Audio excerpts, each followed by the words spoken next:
ओइ फंबाद सार नै बेखौ जों मान होयो मिथिबाय सारमोन नोंथांमोना नै बायला जिलाबाबो जों बेसेबां साखोन सिखोन लायो नोंथांमोनासो राननानै जानो रोङा ओमफ्राय नै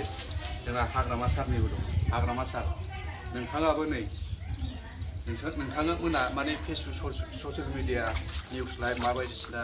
बड'लेण्ड बुब्लि बेफोरावसो नोंसोरो भाइराल जायो फेस टु फेस रायलाय फंबाद सारजों हाग्रामा सारजों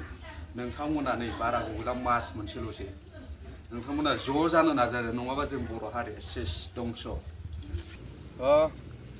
रायजो राजा नोंथांमोननिसिम नोंथांमोना गाज्रि मोननाङा आं फंसे खोथा बुंनो नागिरदों हाग्रामा सार आरो फंबाद सार नङा होमबा जों माने सैमा आरो मावजि बायदि जालायबाय थायो नङा होमबा ससियेल मिडियायावबा ज' जानाय बायदि खोथा रायलायो रियेल एकदम फेस टु फेस मोखांजों मोखां मोनसे खथायावनो बा सियारावनो जिरायनानै नोंसोरो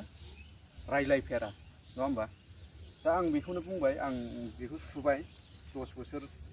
जाबाय बिसोरो फुराना जाबायमोन दा माने बायद'आव आङो माने बेखौ बोखांनानै सुनानै दायो फोरानबाय आरोना इलेक्सनाथ' नोङो बारा गोबाव गैला नै दायो आगस्ट माबायावनो जायो नालाय सेप्तेम्बरावनो जायो नालाय इलेक्सना दा नोंथांमोना जाहाथे जोंनि रायजो राजानि रिकुवेस्ट आरोना नोंथांमोना जाहाथे ज' जालायो आं बेखौनो नोंथांमोनखौ मिजिंथियो मानो एखेखा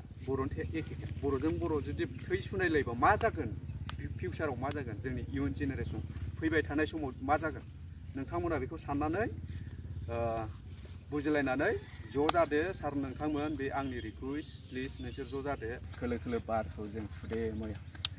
हावाखौ बारखौ जों आलो गोजोनै जालांनो हायो आरो बिटिसिखौ जों मोजाङै सालायलांफिननो हायो बिटिआरखौ जों मोजाङै सालायलांनो हायो सार नोंथांमोननिसिम आं दिनै बे रिकुवेस्ट थाबाय